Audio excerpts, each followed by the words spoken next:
पूरे पृथ्वी के इतिहास को आप पढ़ें या धर्मशास्त्र के पुस्तकों को आप पढ़ें तो हर जगह युद्ध की बात है।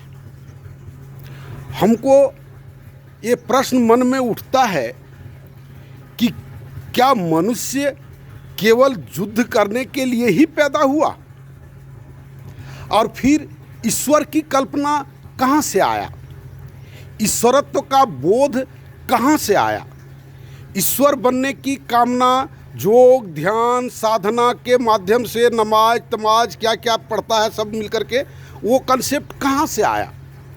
अगर युद्ध ही सत्य है और तो फिर ये कंसेप्ट कहाँ से आया। सबों ने मानव के मानवीय गुण को दबाने का प्रयास किया और ऐतिहासिक पुस्तक और धार्मिक पुस्तक उसको अटेस्टेड करते चला गया। हाँ यही सही है। आज भी आप देखिए ना, किसी मनुष्य के बारे में उसका कोई गलत बात आप कहिए, कोई आदमी नहीं कहेगा कि ना ना ये बात गलत है, कहेगा हो सकता है भाई। लेकिन अगर किसी आदमी को कहिए कि वो फलाना इतना अच्छा काम कर, हाँ इतना अच्छा काम कर रहा है तो हो नहीं सकता है, कहीं ना कहीं कुछ उसमें रहस्य होगा, कहीं ना कहीं कोई माने उसमें विश्वास करना कठिन होता है।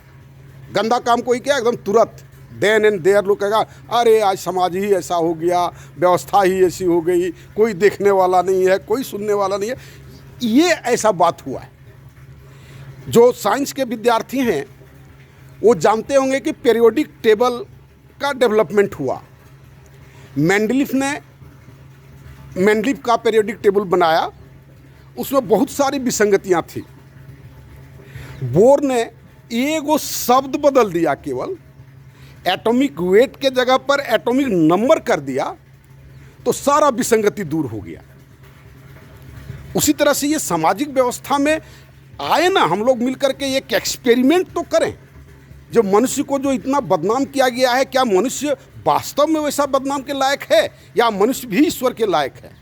केवल योग ध्यान करके ही ईश्वरत्व नहीं प्राप्त किया जा सकता है, समाज के कल्याण करके भी ईश्वरत्व को प्राप्त किया जा सकता है। हम एक्सपेरिमेंट करने से इतना घबराते क्यों। एक छोटा सा स्केल, छोटा सा एक गांव लेकर के हम क्यों न वैसा प्रयास करें कि मनुष्य सामाजिक स्तर पर भी वह ईश्वरत्व बन सकता है। बिना जंगल गए हुए भी बन सकता है, बिना जग पाठ किए हुए भी हो सकता है, बिना नमाज पढ़े हुए भी हो सकता है, बिना चर्च अटेंड किए भी मनुष्य ईश्वरत्व को प्राप्त कर सकता है। क्यों ना हम लोग ये एक एक्सपेरिमेंट का प्रयास करने का चेष्टा करें। दुनिया में और है क्या, हम क्या करेंगे। केवल वही खाने पीने प्रजनन और भोजन, यही दो काम है हमारे जीवन का यही उद्देश्य है, यही मकसद है।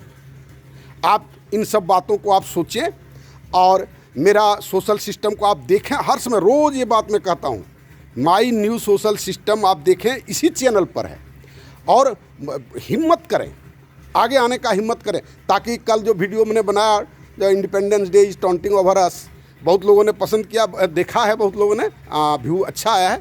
और उसको देखें और थोड़ा थोड़ा करके प्रयास तो करें। धीरे धीरे मान लेते हैं आज आपकी लाइबिलिटी है, आप कभी न कभी लाइबिलिटी मुक्त होंगे। और बहुत ऐसे लोग हैं जो कि लाइबिलिटी मुक्त हैं, उनका समय नहीं पार होता है, पैसा खर्च करने का उनके पास जगह नहीं है। कम से कम इसको फॉरवर्ड तो करें, लोगों के पास पहुंचने तो दें वीडियो को। धन्यवाद।